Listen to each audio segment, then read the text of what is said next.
Hi guys, Double D News here. I hope you are featuring this called Johnny to the Sonic Rush Trilogy. Now let's see what this video is all about, shall we? Let's see.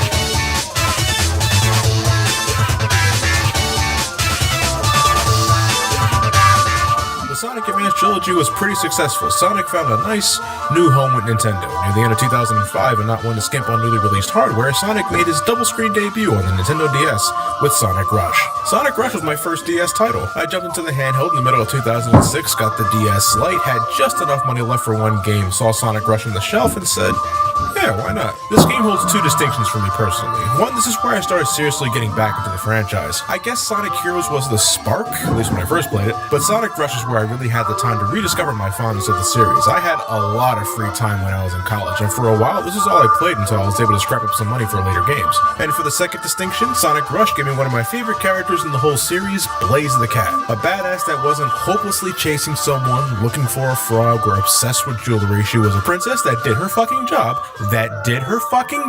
and was from another dimension. And she had fire powers too. She could ninja kick the shit out of you and save you on cremation costs as well. In this day and age where Sonic Team is still hell-bent on giving Sonic the most focus, much to the ire of modern fans, I honestly miss Blaze the Cat as a playable character the most because like how Tails and Knuckles started out, she was simply another version of Sonic with her own spin on things. That's all you gotta do for me. But here we are at Sonic Rush, and I gotta say, I dreaded the look of this video. Sonic Rush uses both screens unapologetically for classic 2D action. 1 second you're swinging around pulleys on the top screen, the very next second you're speeding down a steep slope avoiding instant death on the bottom screen. I don't find it disorienting, but look at all this negative space. Yeah. It's easier on the eyes when you're playing special stages or encountering boss fights. Those only use one screen, while the other is either a heads-up display or one of your friends cheering you on. I'm sorry, I should probably get that plot summary out of the way. While our new heroine Blaze the Cat finds herself pulled into Sonic's dimension as a result of her dimension's soul emeralds being taken by the dubious Dr. Eggman. I just think of the soul emeralds as a different set of chaos emeralds. Now, because the soul emeralds and chaos emeralds are in the same plane of existence, the very fabric of time and space is ripping to shreds, prompting Sonic and Tails to head to action. But they got their own problems to deal with. Dr. Eggman Nega, the Eggman of Blaze's dimension, he's after the Chaos Emeralds. Pretty much both of the Eggmans are working together to secure both sets of emeralds for total domination on both Sonic's dimension and Blaze's dimension. The two heroes team up, but not without some initial rifts. Blaze feels it's her responsibility alone to get the emeralds, doesn't really trust anyone. Sonic, for instance, needs to open up more and let others help her, blah blah blah. The real power of teamwork, supersonic boss fight at the end. Blaze heads back to her dimension. Fuck you, Sonic 06. We're dealing with two scenarios, one with Sonic, the other with Blaze. Sonic is the standard. It's technically a different Eggman, but it's still one giant chase through different zones, watching as the villainous Doctor always manages to just get away with Sonic snapping his blocky fingers. Blaze is mainly a fish out of water story. She doesn't know what happened, where she is, or where to go, but she soon befriends Cream the Rabbit because you're a fucking monster if you're not friends with Cream the Rabbit. The two travel together in search of the emeralds. Blaze is initially cold and distant, but eventually warms up to everybody. I mean that figuratively. She doesn't actually incinerate anyone with her fire powers. That'd be some ending, though. The stories are told through a lot of text with portraits, and in part kind of makes the whole plot feel bland. It's only at the end of bosses and before the finale where we get real-time cutscenes, and I think having more of this would have made the plot, however familiar, more entertaining. But I'm aware it's a DS game, so I shouldn't have expected something of a similar caliber to the 3D titles. No, the only three-dimensional things we have here are Sonic... Yeah, some kids was going outside. Blaze in the boss fight. Mostly everything else is bad except for weird hodgepodge. Yeah, normally in 2.5D games, everything's a polygon. It's merely the perspective that's 2D, but they kept the backgrounds and all that sprite-based. I don't think it's bad, and I really can't study it anyway when you're constantly breaking the sound barrier. It's called Sonic Rush for a reason. For the first time, Sonic has the boost feature. Dimps must have adored the kind of speed you could reach in Sonic Advance 2, so they gave us immediate access to it. The bar on the side of the screen represents your tension gauge. It fills up when you destroy enemies and such. With the press of a button, Sonic or Blaze will blaze in whatever direction they're facing. The more you have in your tension gauge, the longer you can hold the boost, and in this form you're invulnerable to everything except spikes, crushing obstacles, and one of the many bottomless pits. If there's one thing I will immediately knock Sonic Rush is designed for, it's the lack of design. I don't know, maybe development was rushed, but I can't recall any other Sonic game at the moment that has as many pits as this game does, and you always fall into them in those do-or-die situations. This game just loves placing you in towards the second half of the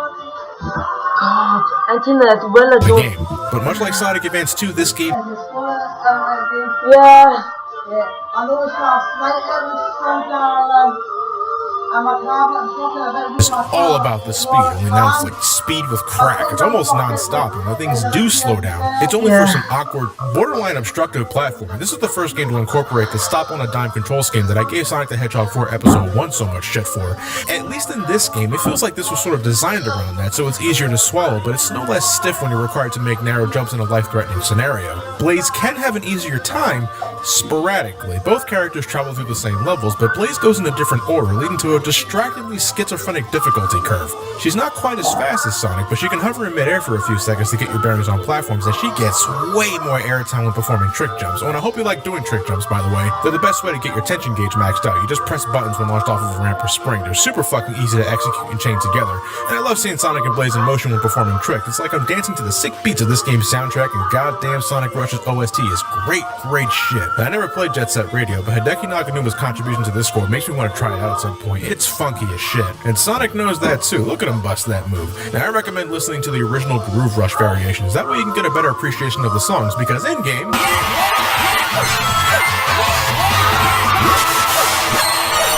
barely hear the fucking songs amidst all the goddamn tricks you'll be constantly doing. I appreciate the round of applause, guys, but Christ, calm your asses down. It's the same shit I just did a few seconds ago. But that's what this game's all about, building that tension meter and zooming at the speed of sound. It's all about the style in Sonic Rush, with only a dash of real substance. Something definitely experience, but gives you little reason to replay it. It's boost here, boost there, don't die here, and oh fuck my head! Some levels have their own gimmicks for sure, but they're all second bananas to the sense of speed Sonic Rush really wants you to relish in, which unfortunately makes the slow parts all the more egregious. I mentioned the platforming already, but other times you're locked in a room with baddies and you can't leave until they're all destroyed, and mother of god, these boss fights are the worst of the worst. They take so long. They're just waiting games. You wait for the boss to reveal his opening, you get to hit it once, and then you gotta sit through a number of attack animations where you can't damage it at all, and sometimes you like to chain that shit together. It's the most frustrating part of this game. Surprisingly, I thought that honor would once again go to the special stages, but I'm glad to see Dimps learned how not to be dickheads when going after the Chaos Emeralds. You enter special stages by locating one of these special pulleys and boosting them long enough until you're taken away. It's very simple to do given how easy it is to build a tension gauge in this game.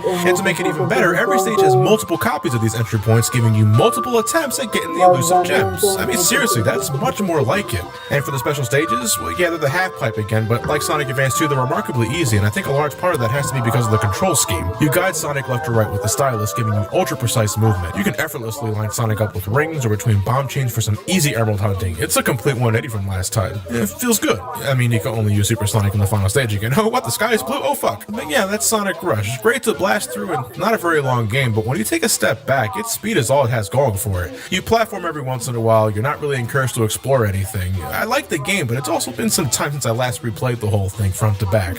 Style over substance will do that to a game, and I think someone in development was aware of that because in 2007 they made Sonic Rush Adventure. Adventure, implying a grand journey, and in Dimp's eyes that means a whole lot of shit. Well, we got a story first, and I won't spend long with it, not much happens here. Sonic and Tails are caught up in a storm, causing them to crash land in parts unknown. They're discovered by newcomer Maureen the Raccoon. She's loud, she's annoying, and brace yourself, that's the only joke they have with her. Soon Sonic and Tails discover that they've ended up in Blaze's dimension, reuniting with the Purple Cat when they butt heads with the new big bad of the game, Captain Whiskers.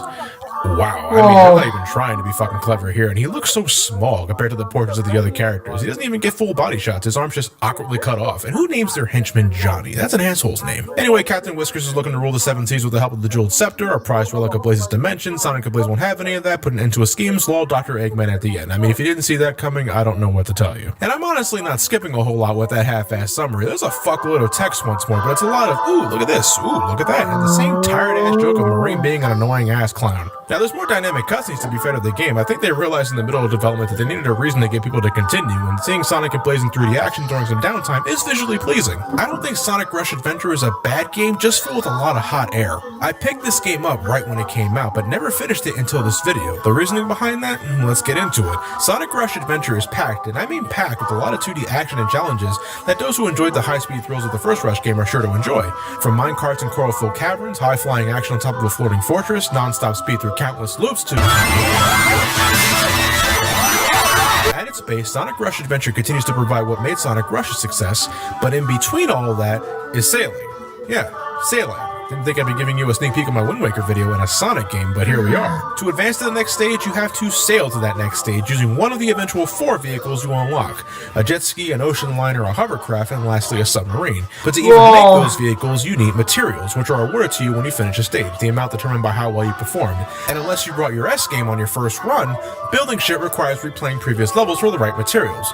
Grinding, in other words, in a Sonic game. Afterwards, you board the vehicle of choice, draw your pathway to the island, and then play a sailing game as you make your way towards the destination. These aren't terrible, they play perfectly fine, it's just these are clearly just here to fill the time, because apparently Sonic Rush was considered too short. So in true Sonic Team fashion, they put non-Sonic shit into the mix to make people think they're getting their money worth. This was the reason I didn't finish this game at first. It's tiring, having to sift through all these text boxes, the grinding, the sailing. I expect this in an RPG, but not in a 2D Sonic game. At least once you visit an island, you can warp back to it at any time by selecting the stage select, so that's nifty. But to get more out of the game, you have to put up with all this stuff. Locating hidden islands with the right vehicle, sailing for plot important items, upgrading your vehicle to race Johnny to get the Chaos Emeralds. The good thing is you can retry these special stages with no consequence by revisiting the spot on the map, or simply pause the game and hit retry. But in order to even have a chance against this cheating asshole, you have to upgrade that damn jet ski twice. I found myself grinding boss battles a lot. They're better than the first Rush game, you're not playing the waiting game as long at least, but having to replay them on a repeated basis for materials and when you have to beat them as Blaze to get Soul Emeralds kinda negates that half-hearted praise in the first place, doesn't it? My problem with Sonic Rush Adventure is not the core game's quality, because when looking past the in-between shit, it's still an exhilarating 2D Sonic game. I find the stages themselves fun to go through, they eased up on the bottomless pits thankfully. I think the aesthetics are top-notch. If Rush Adventure was just this, the zone and mission-based challenges, hell, I might have considered this to be the better Rush game. But it's got adventure in the name, and that means extra shit that nobody fucking asked for, leading to the overall game being bogged down to a pace that ain't no Rush I ever heard of. I wanna love this game,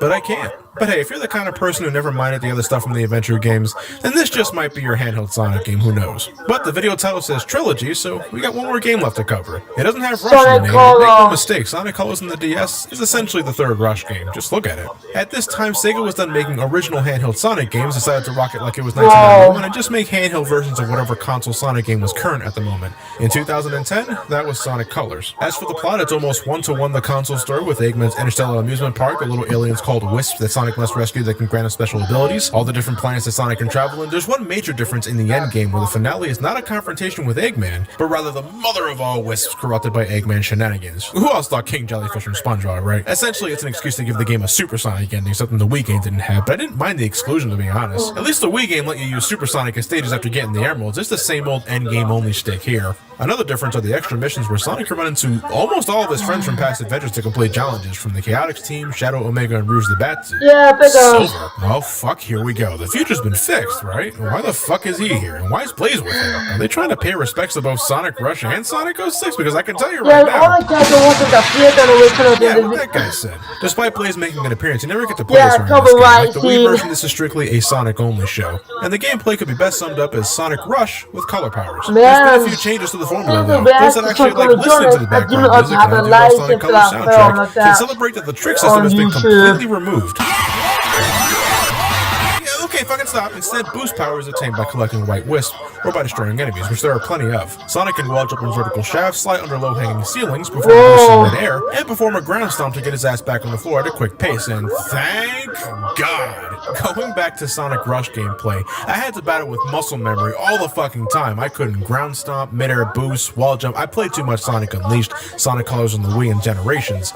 And to head back to the progenitor of the boost gameplay, it was tough and awkward at points, but starting with Colors DS, I felt a little more at home. The homing attack was something always in the Rush series, but it was matched to the R button and unreliable to chain combos with. It felt like a last-second inclusion. But here it's been given more prominence, accuracy, and reliability. It's got a target reticle and all that. And bonus points to the DS version, you can homing attack on Wisp capsules, something you couldn't do in the Wii version, which always confused me. Now, as for the color powers, Laser, Rocket, and Drill, well, those all work exactly the same as the console game, but the DS version has two exclusive Wisps. There's the Burst Wisp, letting Sonic jump multiple times in the air while destroying everything around him. Kinda reminded me of the Space Jump from Metroid, only this can nuke everything in sight. Then there's the Void Wisp, turning Sonic into a black hole that sucks in whatever's close to him. It's like a precursor to the Asteroid Wisp from Sonic Lost World. Though like the Asteroid Wisp, it's a little clunky to control. Moving up and down and turning tight corners is almost painfully sluggish. Certain Wisps are generally favored in one specific planet, and like the Wii game, you're encouraged to revisit other stages once you unlock more Wisps, to find goodies like extra lives or red rings to unlock bonus content in the options menu. So if you're not a fan of a certain Wisp, you at least don't have to worry about them overstaying their welcome, unless it's like the Drill Wisp, because that shit is all over Planet Wisp. You know, I know handheld versions versions of console games have a certain stigma to them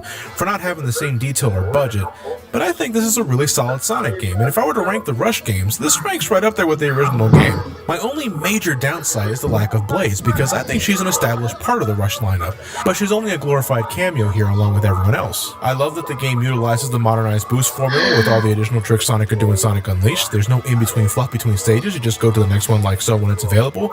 Boss fights can take no time at all if you play your cards out with the color powers. Chaos Emeralds are simple to obtain. And it's the classic complete the stage with at least 50 rings to enter the special stage, but this game just throws rings and extra lives at you. Check that life count, that shit doesn't lie. But I do think the special stage is going a little long if I'm being honest here, and it's the half pipe again. I know I complained about it enough already, but I'm still tired of this, and I fucking... Unless you're playing the optional missions, I'd love to kick you in the balls looking at you, Asteroid Coaster. I found Sonic Colors DS to have just the right amount of difficulty. It isn't swarmed with bad enemy placement, spikes, or bottomless pits. This is a damn comfortable game that doesn't overstay its welcome, and anyone who loves this style of Sonic should definitely play it. Honestly, I find it neck and neck with the Wii game in terms of quality. It's only missing the Eggman PA announcements. This amusement park has been constructed entirely out of a sense of remorse for my past transgressions, and is in no way associated with any sort of evil plot or premeditated misdeeds. Let me think here. What other handheld stuff is left to cover? I did Generations 3DS in a previous video. I did Lost World 3DS with the Wii U game. The Sonic Boom stuff. Oh, there's the Sonic Rivals games on the PSP. Yeah. Racing games, though. Now, the Sonic's got a share of those, believe me. You know what? Fuck it. Why don't we just look at all the racing games next time? Sonic Drift, Sonic Riders, Sonic Rivals, All-Stars Racing Transform. Hey, you know, it's not like I lost my mind covering all those Street Fighter games in that retrospective, and I know some of you enjoy my longer videos, so next video should be pretty beefy. Afterwards, I really don't want this current marathon to go beyond February, early March the latest, but with the release of the Nintendo Switch, I really want to head back into Zelda. But I know I got some unfinished business with Sonic, and after the racing stuff, I only have 2 planned videos left with the Blue Hedgehog for this marathon. Now what games are those? You'll find out next time. Thank you all for watching, have yourselves a fantastic night, and take care. Well guys, there's another react videos. Hope you guys enjoyed this video. Please leave comments below. And please subscribe to my channel if you're new to me. Please leave comments below and please Can you subscribe look beyond to your my dreams channel. of making bridges, Please I'd like a rockets, videos and please and Double headlines? Dean. I hope you Can you go enjoyed. bigger? Please Double Dean. Can you make